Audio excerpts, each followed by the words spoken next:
There was a time when China was one of the great centers of Islam in Asia.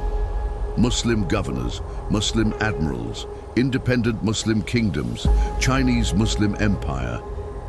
Very few people know this, because this history was rarely told.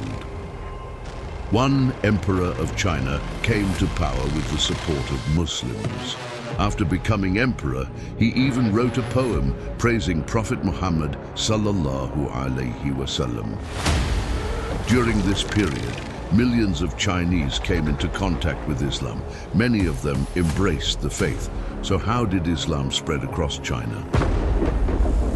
In this documentary, we will explore three questions. We will learn how Islam spread across China, how that remarkable rise was broken, and what is happening today. Welcome to Religious Story TV.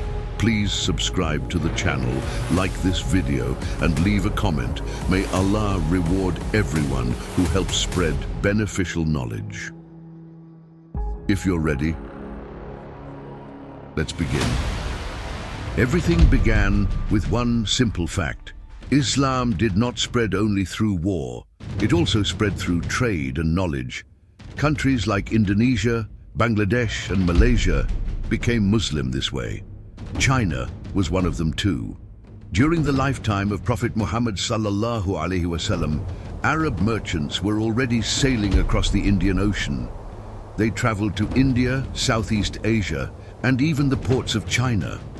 In fact, these trade routes were much older than Islam. For centuries, Arabs, Persians, and Chinese traded with one another. After Islam came, the goods did not change. The faith traveling with them did. Muslim merchants did not carry only silk, spices, and precious stones. They also carried the Quran, Islamic values, and a new way of life. That is why the arrival of Islam in China is different from many stories of conquest. China was never conquered by Muslim armies. Islam first reached the port cities, then it reached people's hearts. But when did the first Muslim actually set foot in China? There is a very famous narration in the Islamic world. The year was 651. The Caliph was Uthman radiallahu anhu, ruling from Medina. 19 years had passed since the death of Prophet Muhammad sallallahu alaihi wasallam. The Sasanian Empire had fallen just 1 year earlier. Islam was changing the map of the world. At that very moment, the greatest city on earth stood far away, unaware that history was changing. Chang'an, now called Xi'an, was home to nearly 1 million people. Its city walls stretched for 15 kilometers. It was the heart of the Tang dynasty. Merchants, ambassadors, monks, and spies came there from all over the world. That year, a delegation entered through its gates. According to the narration, the first official Muslim delegation sent by Uthman radiallahu anhu arrived in Chang'an in 651. They appeared before Emperor Gaozong and invited him to Islam.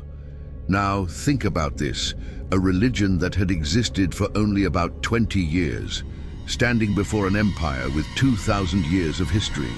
And the envoy asked the emperor to accept Islam. The emperor refused, but then he did something unexpected. He allowed the Muslim delegation to practice and spread their religion. As a sign of respect, he ordered a mosque to be built in the capital. So even though he rejected the invitation, he left the door open. For Chinese Muslims, this became the beginning of their history.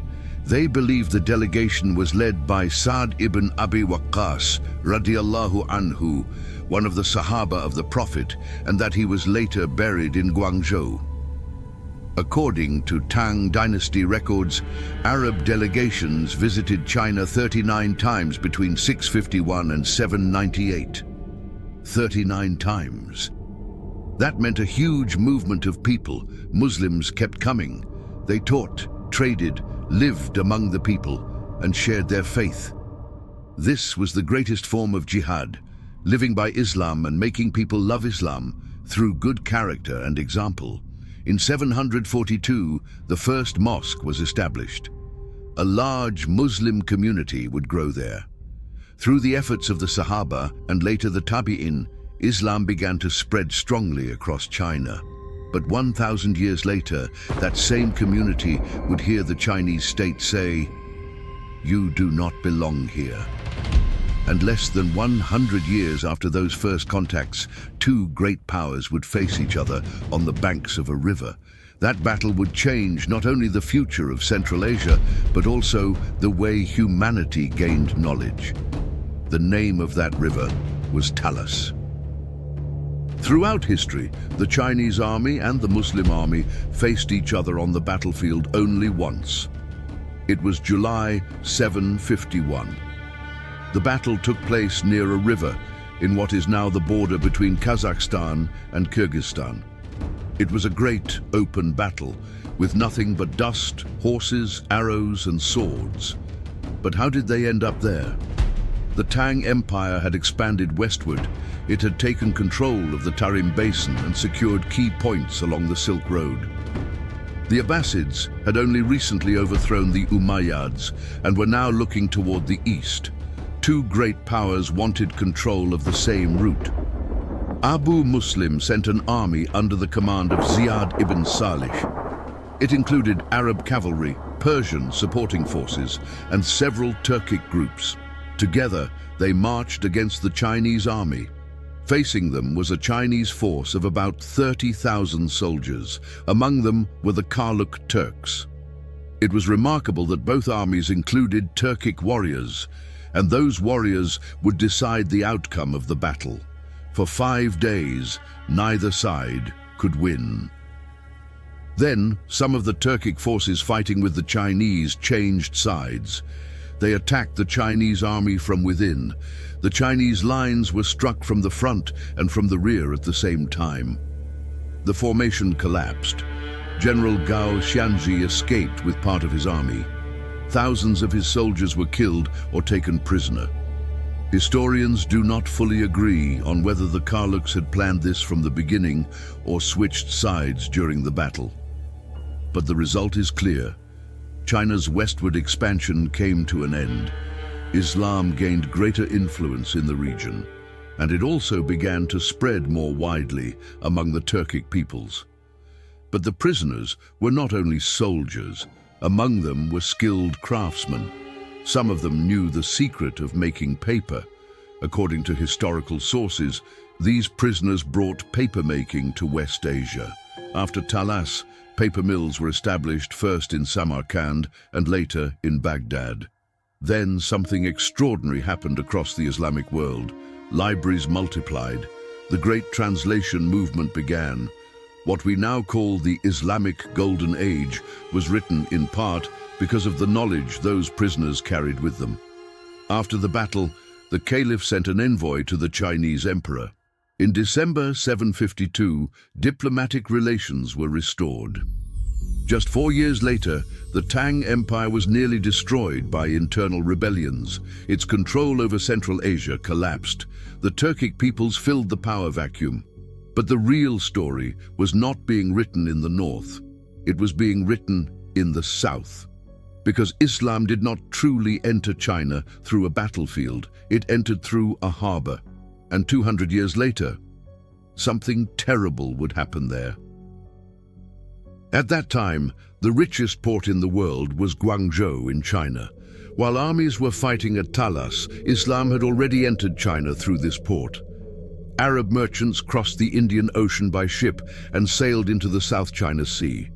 The journey could take a year and a half. Some who left never returned. The Chinese gave them a name, Fanke, guests from distant lands. They were allowed to live in special districts inside the city. These districts were called Fanfang.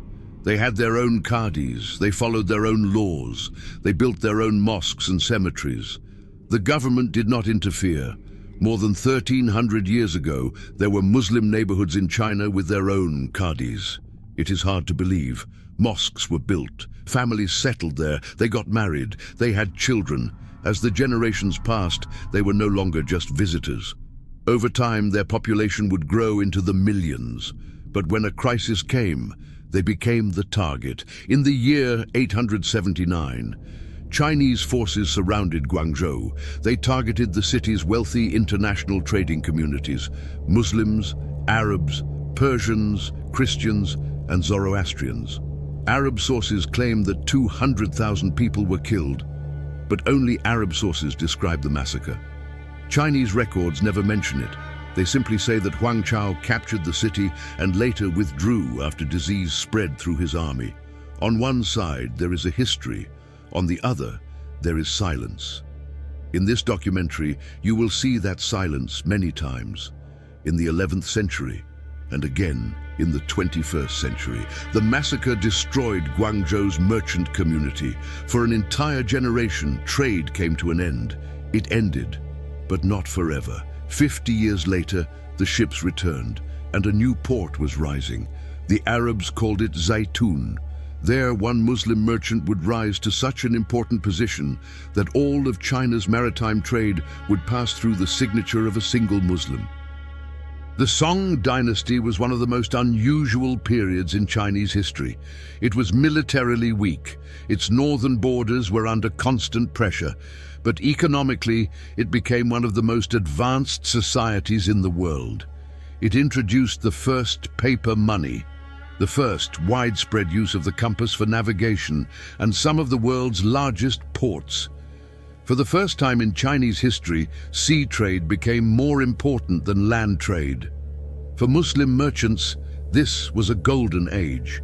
From 971 onward, the government created overseas trade offices to manage trade and protect merchants. Muslim traders stood at the center of this system. Goods from Arabia, Persia, and Central Asia passed through their hands. The city of Guangzhou grew rapidly. When Marco Polo visited about a century later, he described it as one of the greatest ports in the world. Around 1009 or 1010, a mosque covering about 2,500 square meters was built there. It became one of the oldest mosques in China. Some even consider it the second oldest surviving mosque in the country. Among the people who prayed, there was the Pu family.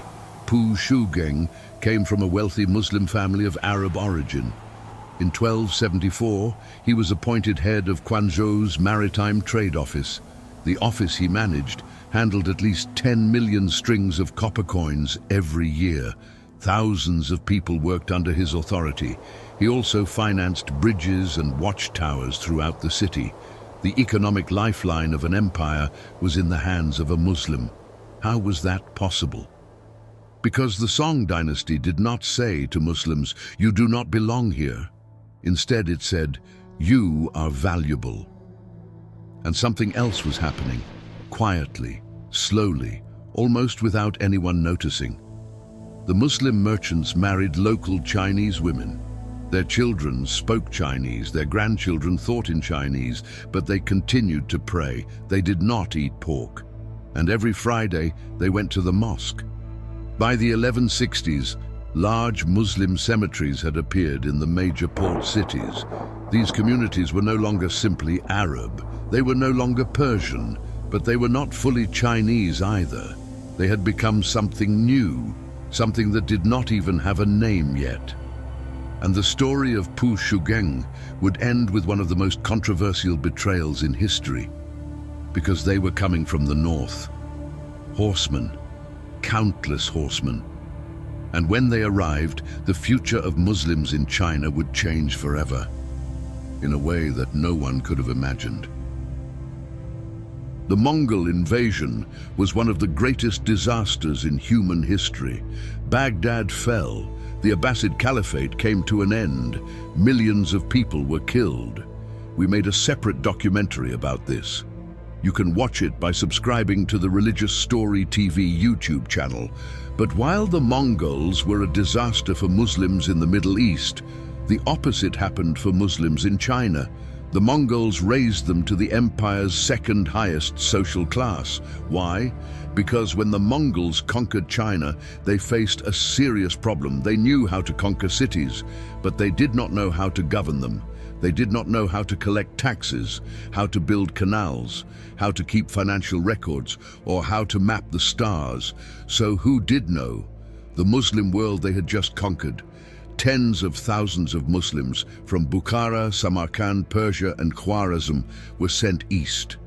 Some came as prisoners, others as officials, others as soldiers.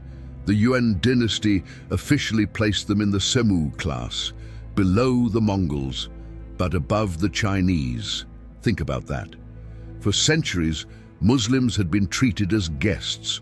Almost overnight, they became part of the ruling class. A man from Bukhara, Sayyid Ajal Shams al-Din Omar, was appointed governor of Yunnan. He was believed to be a descendant of Prophet Muhammad sallallahu alaihi wasallam. Even today, Yunnan remains one of China's strongest Muslim regions. This is one of the main reasons why. During the Yuan dynasty, mosques were built across the empire. Muslims also served in many important government positions. Then, in 1295, something happened that no one expected. One of Kublai Khan's grandsons, Ananda, had been raised by a Persian Muslim family. In 1285, he became Prince of Anxi, ruling a vast region that included Gansu, Ningxia, and parts of Sichuan. Then, in 1295, around the same time that his cousin Ghazan Khan accepted Islam in Persia, Ananda also embraced Islam.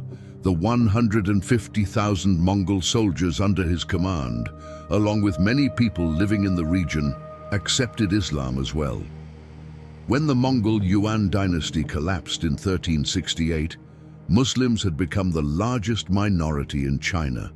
But there was a trap that would shape the next 600 years, because in the eyes of many Chinese, these Muslims were not simply Muslims. They were the partners of the conquerors, the officials of the invaders, the men of a foreign empire. When the Mongols left, the Muslims remained, and sooner or later they would be forced to pay the price. There is only one people in the world held together by a single thing, their religion. They do not share one language. They do not share one race. They do not share one homeland. They share only faith. They are called the Hui. The Hui are one of the 56 ethnic groups officially recognized by China, but they are different from all the others. The only thing that truly unites them is Islam. They have no single native language. Many married Han Chinese. Today, they live in almost every city and town across China. Their ancestors came from many different places. Some were Arabs, some were Persians, some came from Central Asia. Others arrived during the Mongol period. They came to China in different waves over many centuries. One Hui person's ancestor may have been a soldier from Bukhara. Another's may have been a merchant from Oman who arrived in Guangzhou. Another's may have been an accountant sent to Yunnan. Or perhaps there was no migration at all. Their ancestor was Chinese. He simply became Muslim. That is what makes the Hui unique. This people was shaped by Chinese who accepted Islam, together with Muslim migrants from many lands, over a long and complex period. For other Muslim peoples, the story is usually the opposite. The Uyghurs, Kazakhs, and Kyrgyz first became ethnic groups. Later, they became Muslim. For the Hui, it happened the other way around, and the story becomes even more surprising. During the Song dynasty, Jewish communities also arrived in China. They practiced circumcision. They did not eat pork. The Chinese noticed these similarities and called them Jewish Hui. Because they wore light blue head coverings during worship, they were also known as the blue-capped Hui. Over time, marriages took place. Most of these Jewish communities gradually became part of the larger Muslim Hui population. So the word Hui does not describe a race, it describes a shared history. Today, there are more than 10 million Hui Muslims in China. If we also include the nearly 15 million Uyghur Muslims, the total Muslim population is now over 25 million. The Hui have their own autonomous region in Ningxia. They also have 2 autonomous prefectures and 9 autonomous counties. For more than 1,300 years, they lived in China. They married local people. They adopted the Chinese language and culture. And this brings us to perhaps the most important question in this documentary. If a community has spent 1,000 years adapting to the culture of its homeland, changing its language, its clothing, its architecture, even the way it thinks, how much more integration can anyone ask for? The answer may make you uncomfortable, but first, we need to meet a Muslim sailor who may have been even more important to the Islamic world than Christopher Columbus. A Muslim from China who would command the greatest fleet the world had ever seen. 87 years before Christopher Columbus sailed across the Atlantic, a fleet of 300 ships entered the Indian Ocean. Columbus's ships were about 20 meters long. The flagship of this fleet was more than 100 meters long. Its commander was Zheng, and he was a Muslim. He came from a Hui family in Yunnan. His father and grandfather had both performed Hajj.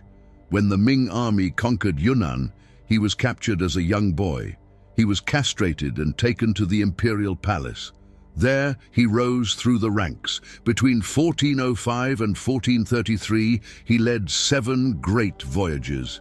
He sailed to Vietnam, Java, Ceylon, India, Hormuz, the route leading to Makkah, and the east coast of Africa.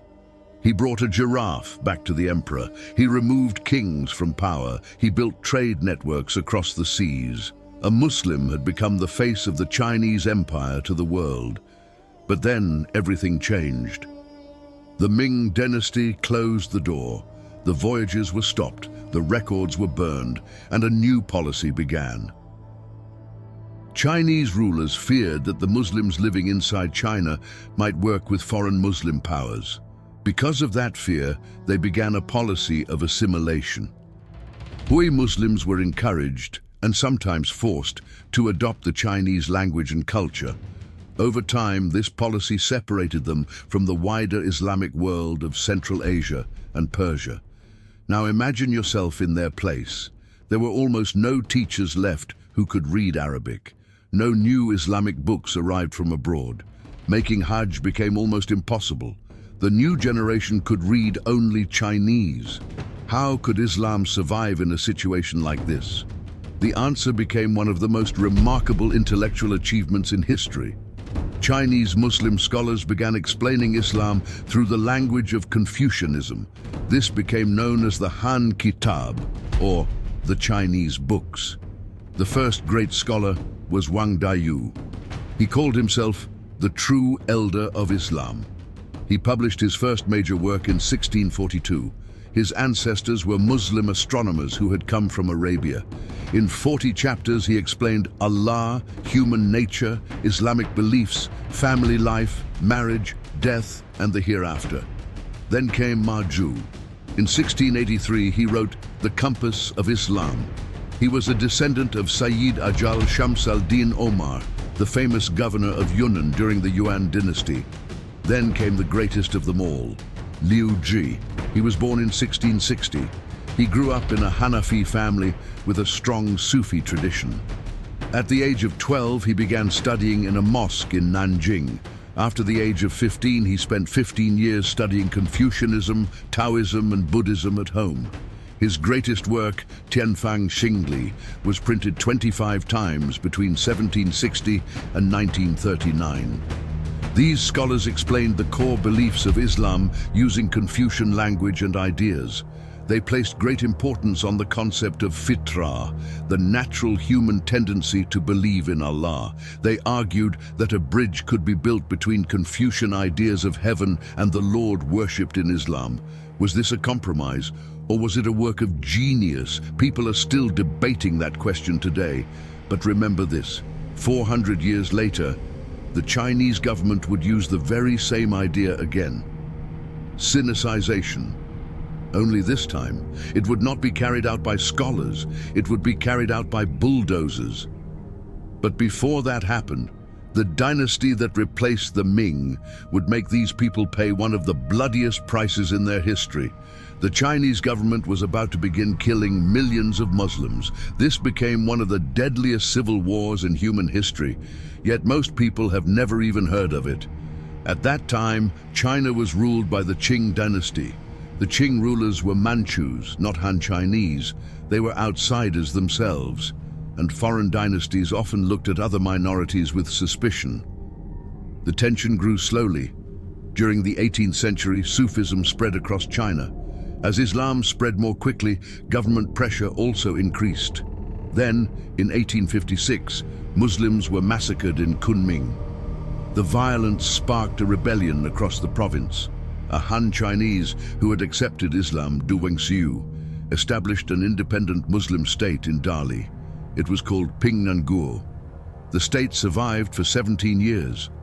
During the conflict, around 1 million Muslims were killed in Yunnan by Qing forces. Many of the survivors fled across the border into Burma, where they founded the Hui town of Panglong. But the greatest disaster happened in the north. In 1877, the Chinese government also turned against the Muslims there. Now look at the numbers. Historical estimates suggest that between 8 and 12 million people died during these campaigns. The losses included massacres, forced migration, famine, and disease.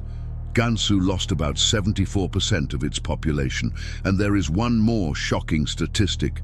The Hui population of Shanxi fell from 4 million to only 20,000, from 4 million to 20,000, through massacres and forced deportations. Some of those who survived escaped across the border into the Russian Empire. Today, the Dungan people living in Kyrgyzstan and Kazakhstan are descendants of those refugees. Then, another Muslim people entered the story, the Uyghurs. Today in Western China there is a vast region covering almost 1/6 of the country's land. Mountains, oil, natural gas, uranium, and borders with 8 different countries. Beijing calls it Xinjiang.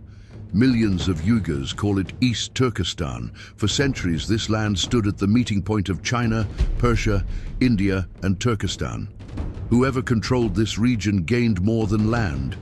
They controlled one of Asia's greatest crossroads. In the 18th century, after defeating the Dzungar Khanate, the Qing dynasty brought the region under direct rule. This period remains at the heart of today's political debate. According to Beijing, Xinjiang has been an inseparable part of China for about 250 years. Many historians, however, point out that the region was ruled by many different states throughout history, and that Chinese rule was not continuous. Then, in the 20th century, everything changed. For the first time, independent states carrying the name East Turkestan were established. These events would become the center of today's debate. What Beijing now calls separatism was once an actual state. Not once, but twice. In 1933, the authority of the Republic of China weakened around Kashgar. Amid the chaos, some Uyghur, Kyrgyz, and other local groups declared the first East Turkestan Republic. But the new state did not last long. Within about a year, it collapsed because of military intervention and regional power struggles. But the idea did not disappear. In 1944, a second East Turkestan Republic was established in the north, centered around Gulja. The new state developed under the influence of the Soviet Union.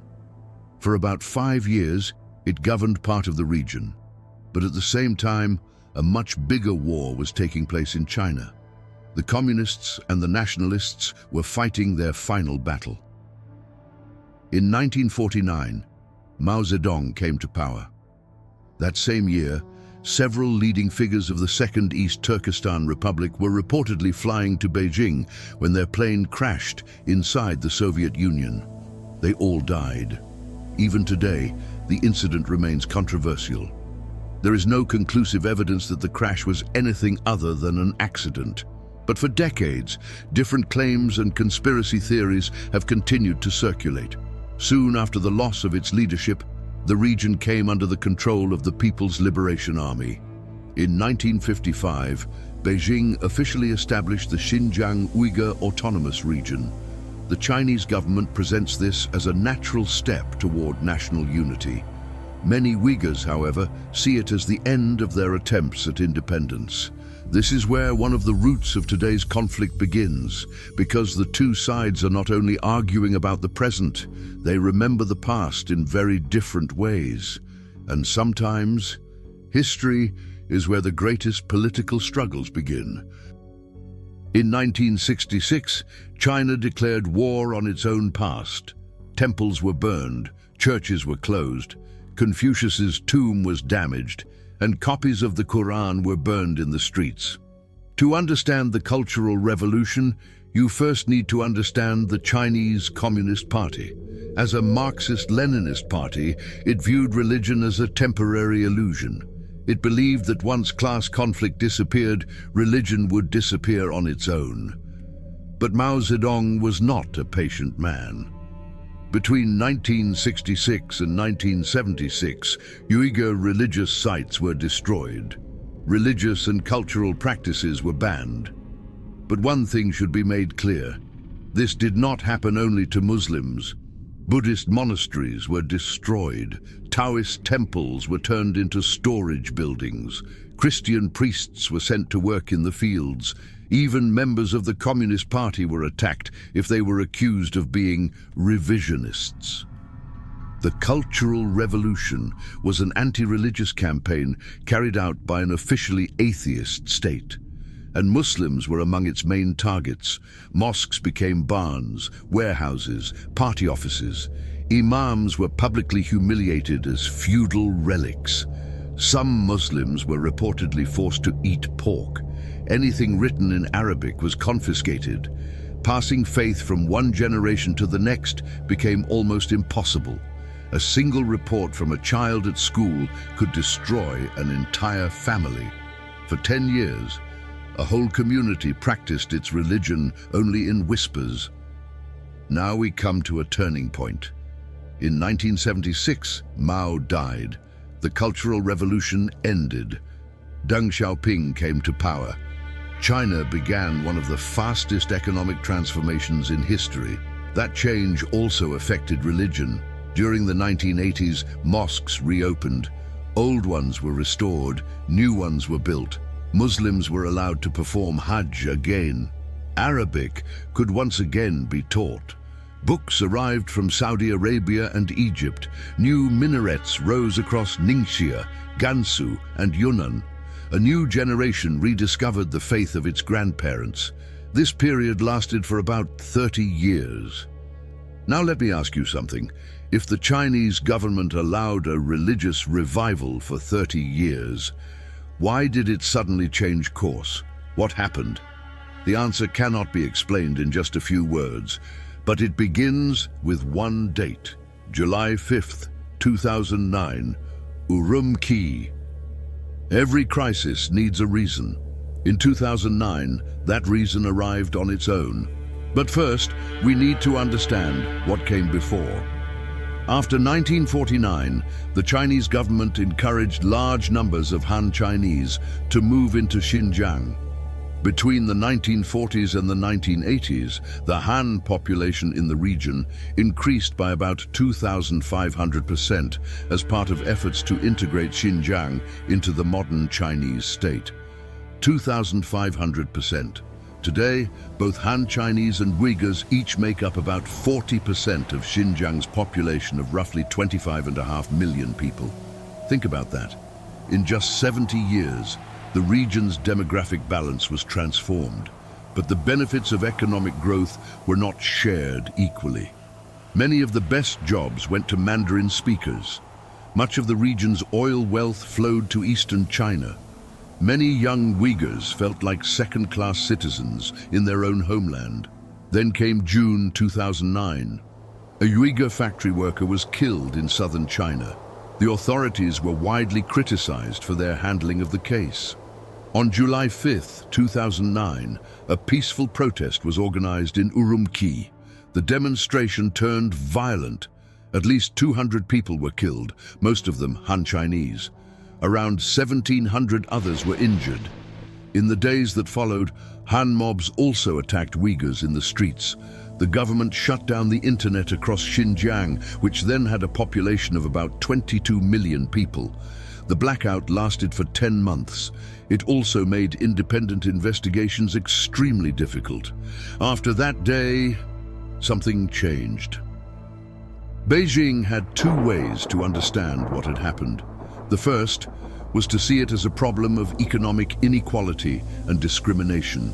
That solution would require political reform. The second was to see it as a problem of terrorism and separatism. That solution would require security measures. The government chose the second path. In the years that followed, there were knife attacks and bombings. In 2013, a vehicle drove into a crowd in Tiananmen Square. In 2014, more than 30 civilians were killed in a knife attack at Kunming railway station. These attacks were real. The victims were real, and one thing should be absolutely clear. In Islam, attacks targeting innocent civilians have no justification. The life of one innocent person can never become the price of any cause. But it is also not legitimate to treat millions of people as suspects because of the crimes of a few hundred individuals. Then, in May 2014, China's president visited Xinjiang. When he returned to Beijing, a new campaign began. Its name was Strike Hard. At the time, almost no one understood what those words would mean. 3 years later, satellite images began showing new compounds rising from the desert. They had walls, watchtowers, and bars on the windows. First, the Chinese government denied that the camps existed. Then it called them vocational education and training centers. Later, it said everyone had graduated and the centers had been closed. But satellite images tell a different story. From 2017 onward, something was being built across Xinjiang. High walls, watchtowers, barbed wire. The estimates vary, and that matters because people often focus on the numbers. According to one widely cited estimate, between 800,000 and 2 million Uyghurs have been held in mass detention facilities since 2017. Some researchers believe the real number is even higher. No one knows the exact figure because independent access to the region is extremely limited. So what happened inside these facilities? Leaked official documents, published internationally as the Xinjiang police files, revealed detailed security procedures. According to the documents, armed guards were stationed throughout the facilities. Watchtowers were equipped with machine guns and sniper rifles. Prisoners being transferred were ordered to be blindfolded, handcuffed and shackled. The documents also included orders authorizing the use of deadly force against anyone attempting to escape. One of these directives was issued in 2018 by the region's then Communist Party secretary. The leaked mugshot photographs of detainees had even been rotated and processed to improve facial recognition systems. People had become data. So who was being detained? The answer may surprise you. According to the leaked documents, many people were detained without being accused of any violent crime. Some were reportedly sent to the camps simply for using the file-sharing app Zapier to download the Quran or share religious material. Having a copy of the Quran on your phone could be enough. Having relatives abroad, praying regularly, fasting during Ramadan, growing a beard, or applying for a passport. Any of these could reportedly attract official attention. What happened inside the camps? According to reports from researchers, journalists, and human rights organizations, detainees were subjected to political indoctrination. There are documented allegations of physical abuse and sexual violence. Authorities also attempted to erase Uyghur cultural identity. The Uyghur language was reportedly banned inside many facilities, and during the indoctrination process, detainees were pressured to abandon their Islamic beliefs. Stop for a moment and think about what that means. a person being pressured by the state to give up their religion, systematically. On August 31st, 2022, the United Nations Office of the High Commissioner for Human Rights published a 48-page assessment based on Chinese government documents and interviews with former detainees. Its conclusion stated that the scale of arbitrary and discriminatory detention of Uyghurs and other predominantly Muslim groups may constitute international crimes, particularly crimes against humanity. The report also found credible allegations of torture and ill treatment, forced medical procedures, and sexual and gender-based violence. How did China respond? The Chinese government published a 131-page response. It rejected the report completely. It argued that the report had been driven by the United States and certain Western countries, calling it politically motivated and without legal basis. China maintained that its actions complied with international law and were part of its responsibility to combat terrorism. In October 2022, the UN Human Rights Council voted on whether to hold a formal debate about the report. 17 countries voted in favor, 19 voted against, 11 abstained. The debate was never held. And among those countries that voted against were names we will discuss in episode 18. But first, we need to look beyond the camps, because the real prison may not be the one with walls. Imagine a city, a checkpoint every 100 meters, cameras on every street corner, a mandatory app on your phone, and an algorithm deciding when your behavior becomes suspicious. This is not a dystopian novel. This has been Kashgar since 2017. In 2017, the regional government launched a system called the Integrated Joint Operations Platform, or IJOP. What does it do? According to Human Rights Watch, which reverse-engineered the system's mobile app, authorities collected enormous amounts of personal data, from the color of a person's car to their exact height in centimeters, and linked it all to their national ID number. The system monitors everyone. It tracks the locations and movements of people's phones, ID cards, and vehicles. It also flags certain behaviors as suspicious. What kinds of behaviors? Donating to a mosque, teaching the Quran without official permission. According to the analysis, these are among the activities the software can flag for investigation. So how is all of this data collected? Cameras became mandatory on buses. Satellite navigation systems were installed in vehicles. Tracking software was placed on mobile phones. Checkpoint stations were built throughout the region. At many of these checkpoints, DNA samples were collected. Authorities also collected DNA samples, fingerprints, voice recordings, and blood samples from many residents between the ages of 12 and 65. According to multiple reports, in some cases these samples were taken by force. Voice recordings. That means they can identify you by your voice. People were also required to install monitoring software on their phones. The software recorded who they contacted, what they did, and what they shared on social media. Refusing to install it could lead to punishment. Wi-Fi monitoring devices placed in public areas tracked nearby mobile devices. Then there was facial recognition. Facial recognition systems capable of distinguishing facial features and physical characteristics were deployed across the region.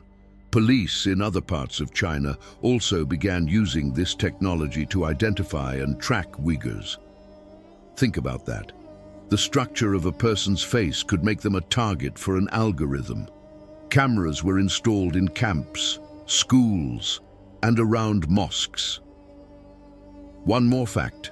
Compared to its population, Xinjiang has more than twice as many civilian police officers as the rest of China. Now ask yourself this. How does a person pray when they know they are being watched? For many observers, that constant surveillance creates fear and discourages public religious practice. And according to many critics of these policies, that is precisely the goal. to reduce religious life until it gradually disappears. But for the Chinese government, controlling one generation was not enough. According to numerous human rights reports, attention then turned to the next generation, by trying to ensure that fewer of them would even be born. The quietest way to destroy a people is not to kill them, it is to stop them from being born. Before 2017, Muslim minorities in Xinjiang were exempt from China's family planning policies. While many Han Chinese were subject to birth limits, ethnic minorities were allowed to have more children. Then something changed. In April 2017, the government launched a campaign against what it called illegal births. That same year, the authorities stopped publishing birth statistics for individual minority groups. They stopped publishing the detailed numbers, but the overall statistics remained. According to an analysis by the Australian Strategic Policy Institute, based on official Chinese government data, the birth rate across Xinjiang fell by about 48.7% between 2017 and 2019. Nearly half in just 2 years. The decline was even steeper in areas where Uyghurs made up most of the population. In counties where at least 90% of the population was non-Han, the birth rate fell by an average of 56.5% in a single year between 2017 and 2018. More than half in 1 year.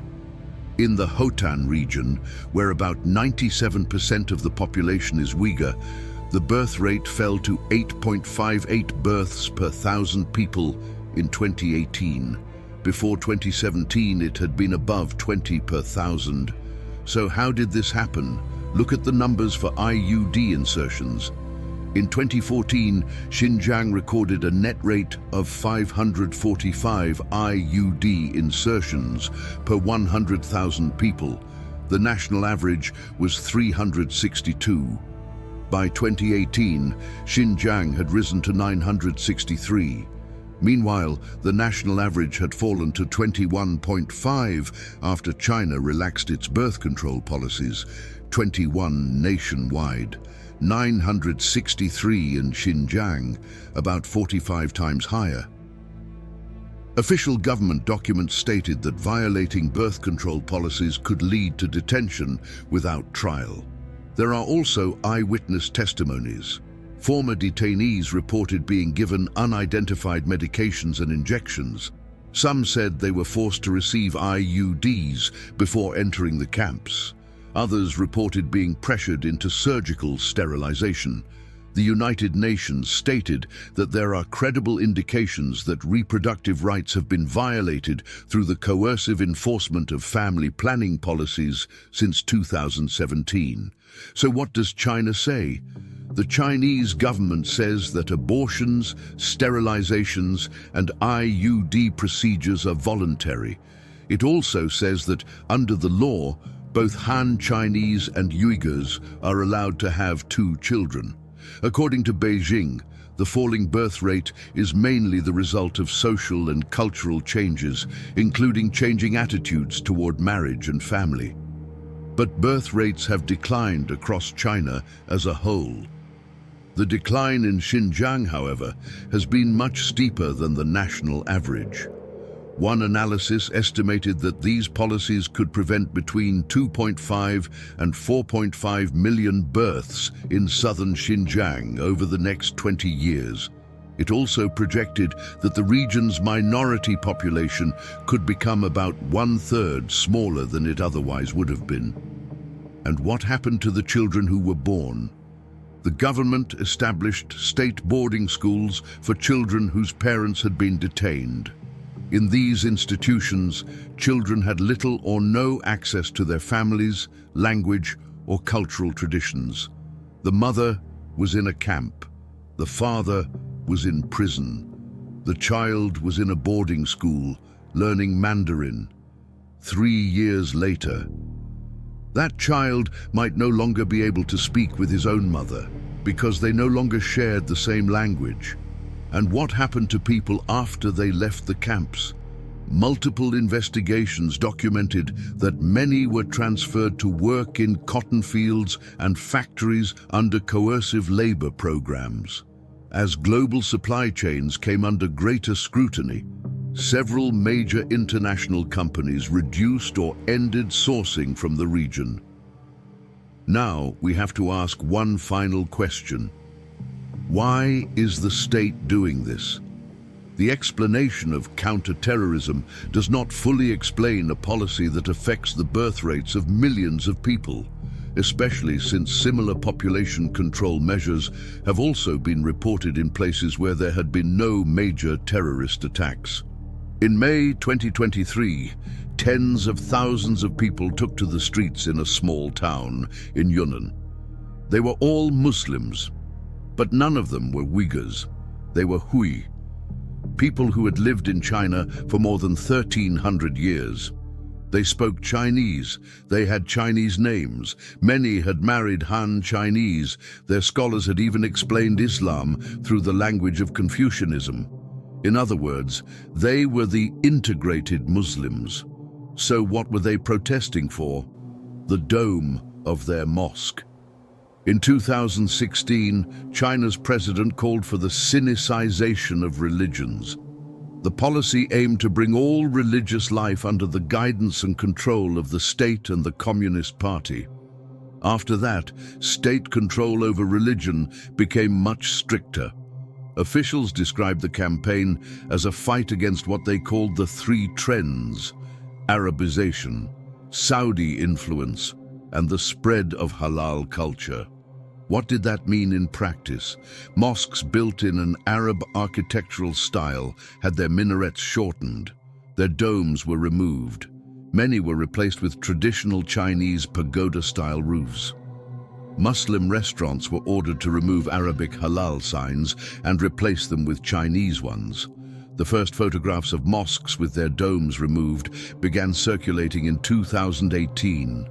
By 2023 and 2024, reporting by the Financial Times and research by Human Rights Watch suggested that these renovations had taken place across many parts of China. How did the process usually work? First, visible Islamic features were removed: the domes, the minarets, the Arabic signs. Then large prayer halls became unusable, or the ablution areas were demolished. Some buildings were later converted into factories or government offices. The authorities did not usually say, "We are closing this mosque."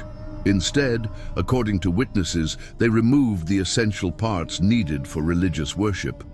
Once people stopped coming, the empty building became the reason to close it permanently. Surveillance systems were also installed inside many remaining mosques. People entering were required to show identification. Cameras monitored who came inside. The system was also used to identify people who were not supposed to attend religious activities, including Communist Party members and children.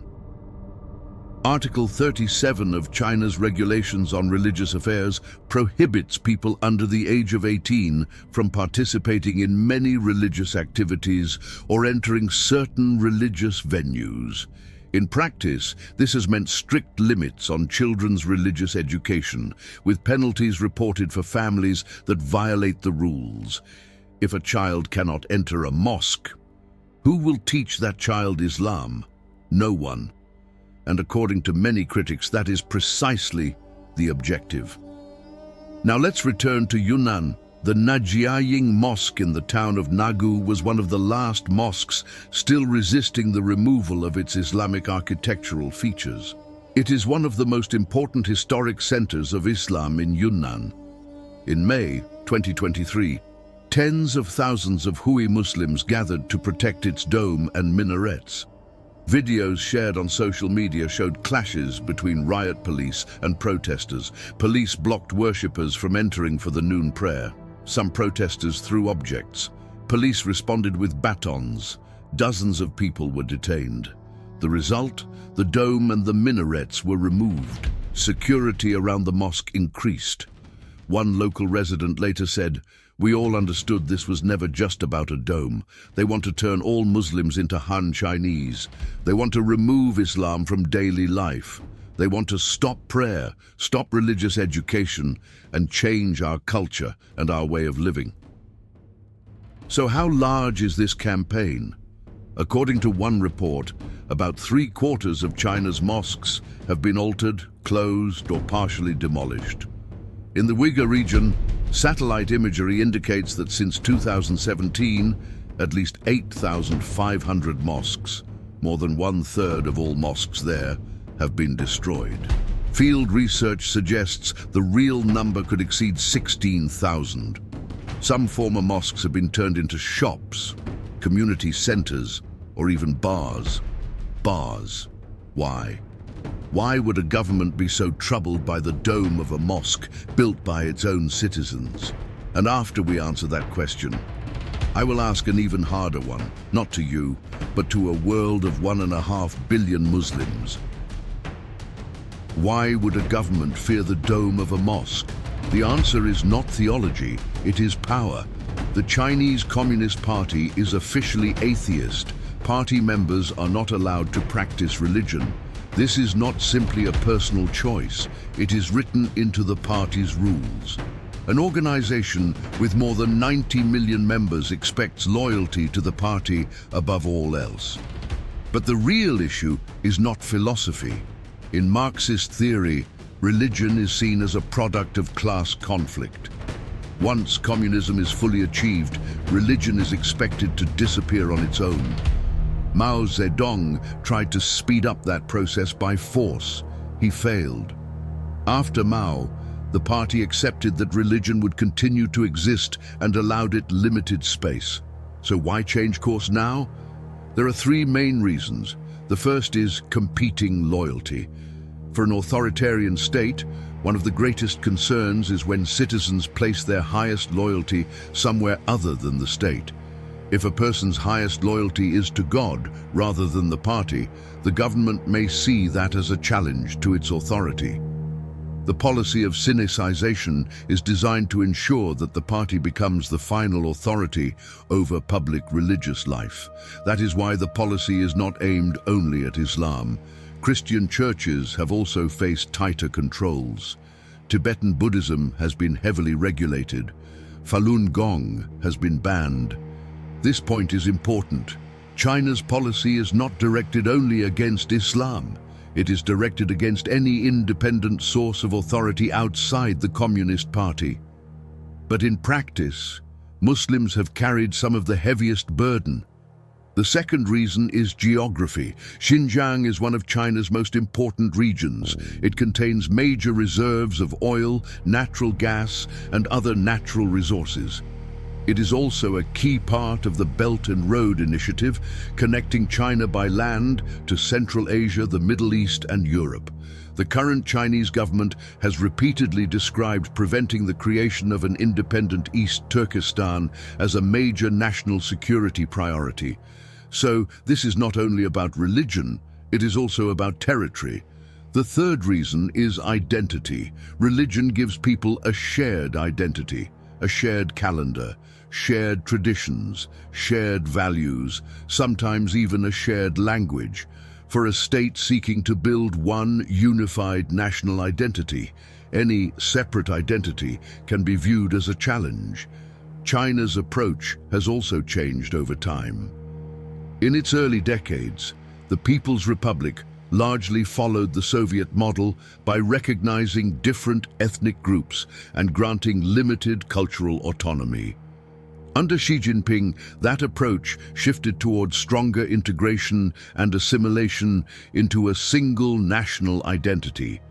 And this brings us to perhaps the most uncomfortable question in this documentary. Supporters of these policies sometimes compare them to the process of becoming a citizen in any country.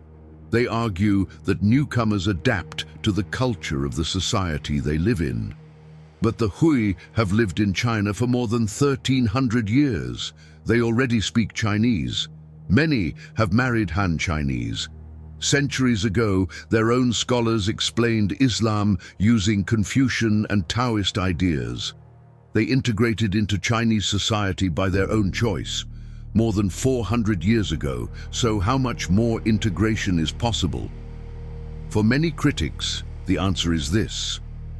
The goal is no longer integration, it is erasure. The Han Kitab showed that Islam could speak through Chinese culture.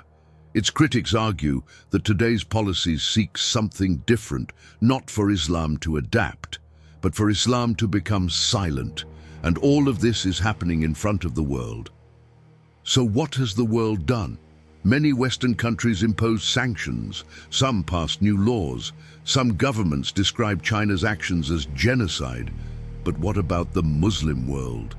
That silence is the subject of the final chapter, and perhaps the heaviest one of all. One man burned a copy of the Quran in Sweden. The Muslim world reacted immediately. Morocco recalled its ambassador. Iran, Iraq, and Turkey condemned the act. The Organization of Islamic Cooperation held an emergency meeting for one copy of the Quran. Now look at another number. Research suggests that nearly 16,000 mosques in the Uyghur region have been damaged, altered, or destroyed. 16,000. And the Organization of Islamic Cooperation did not hold an emergency meeting. In July 2019, 22 countries issued a joint statement at the UN Human Rights Council calling on China to end arbitrary detention in Xinjiang. China's response came quickly.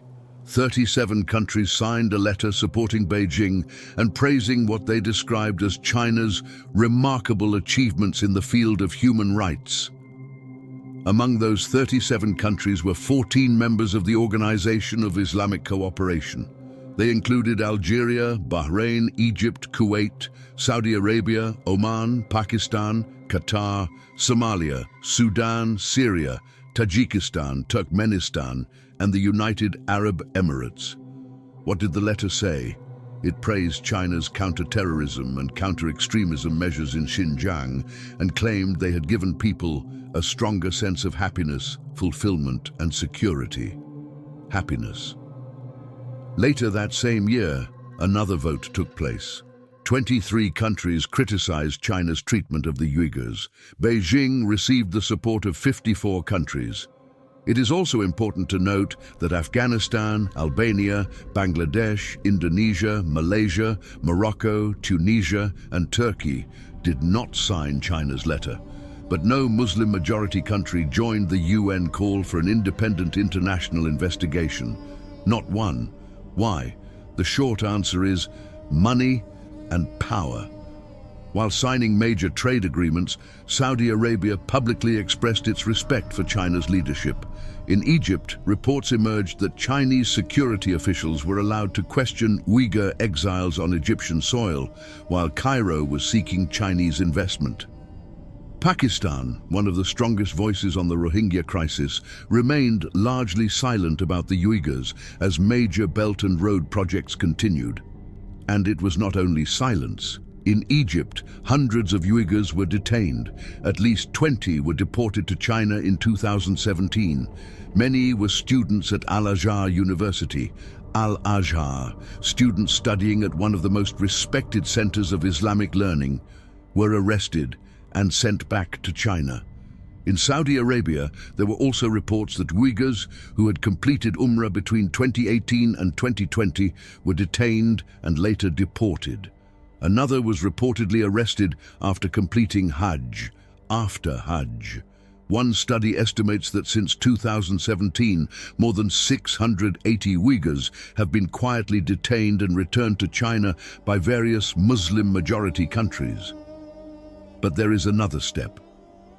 The Chinese government has invited Muslim organizations and Islamic scholars to Xinjiang to support its counterterrorism narrative.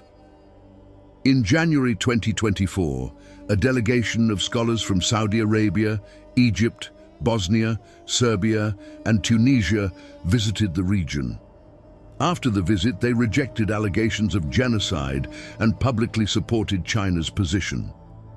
Among those taking part were prominent Islamic figures, including the Grand Mufti of Bosnia, and representatives connected with Al-Azhar. Now stop and think. The Prophet Muhammad ﷺ said that the believers are like one body.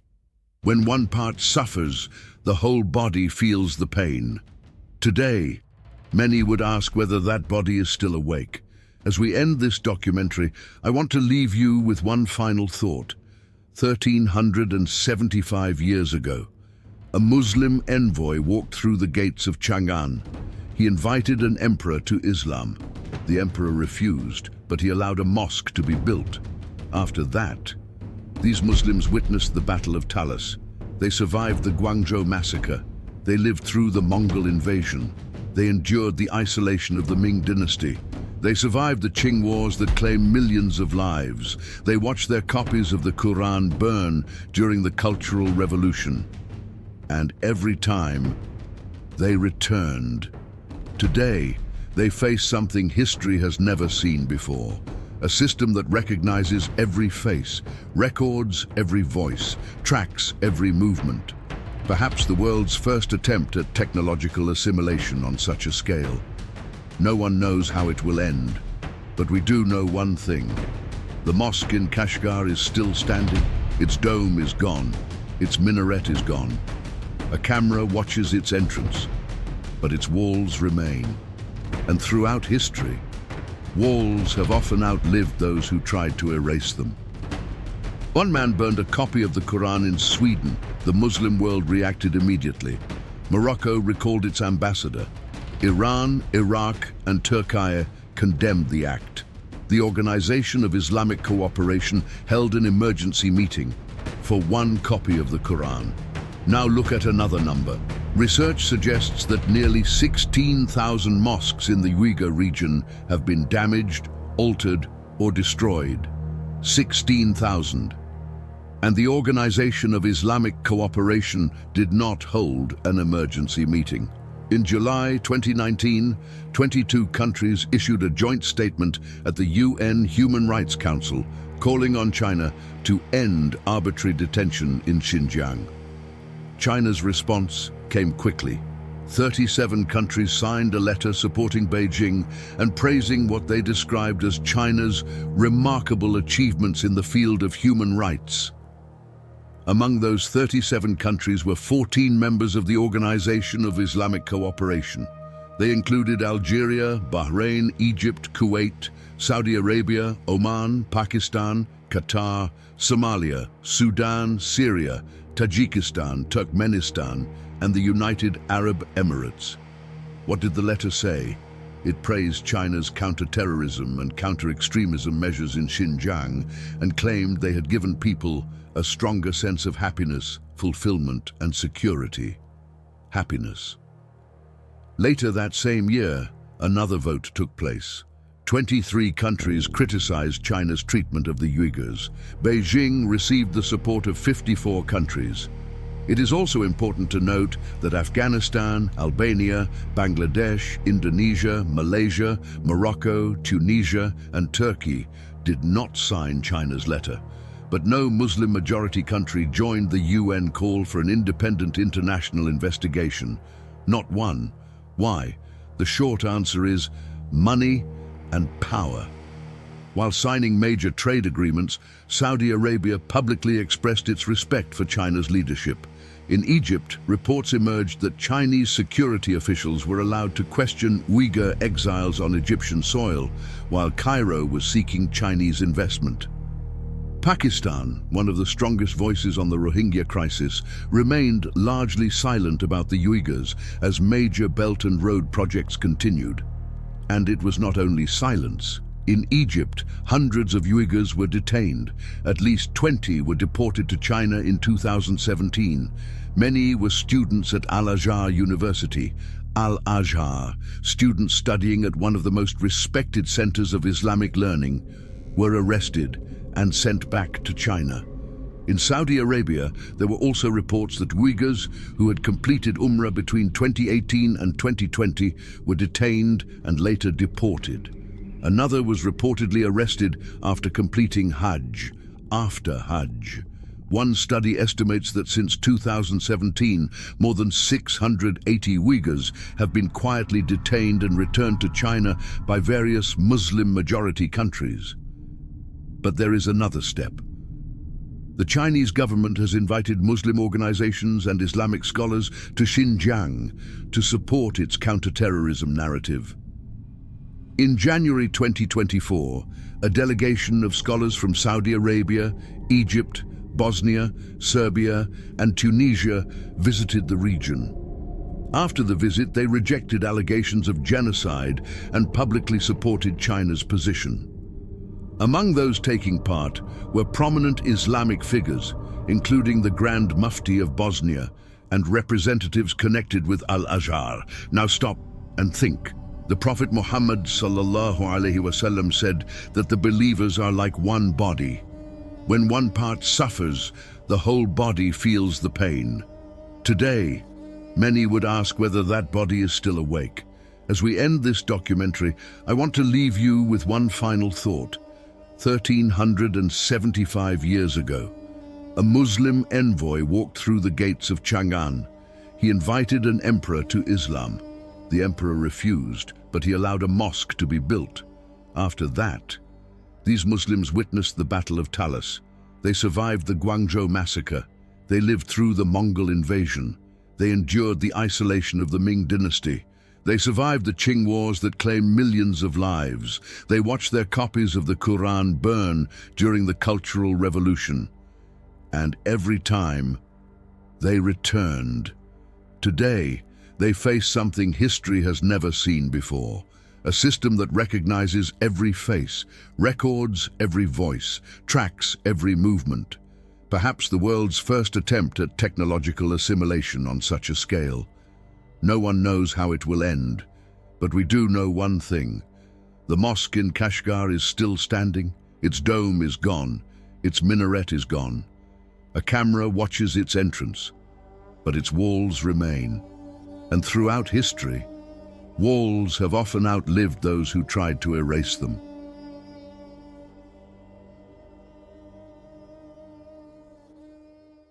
Assalamu alaikum, brothers and sisters. My name is Idris Birtan and I am the owner of Religious Story TV. As a Muslim living Ahir Zaman, I was struggling in my life. My Islamic motivation and discipline were not strong enough, but I realized something. When I watched Islamic videos every day, Salah became easier for me. And avoiding sins became easier too. That's why I decided to start a channel to help other Muslim brothers and sisters. So my wife and I start an early English Islamic channel using AI technology.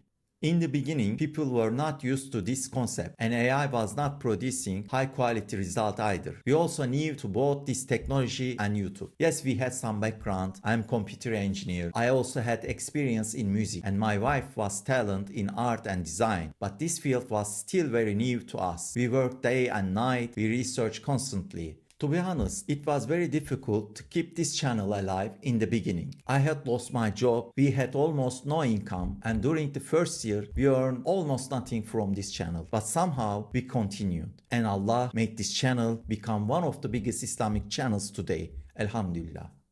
But today, we are struggling again in a different way. We are struggling to reach new people. Even though we mention in almost every video, when we don't receive enough likes, comments, and engagement, the channel stops growing. If you want this channel to continue, please support us with your likes and your comments. And if you are not subscribed yet, please subscribe now.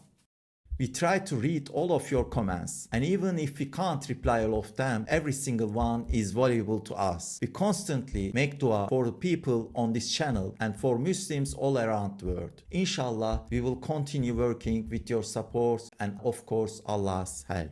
We continue praying that Allah use us in His dawah. Whether you are watching this video alone or together with your loved ones, I sincerely send my salam to all of you. With love, Assalamu alaikum.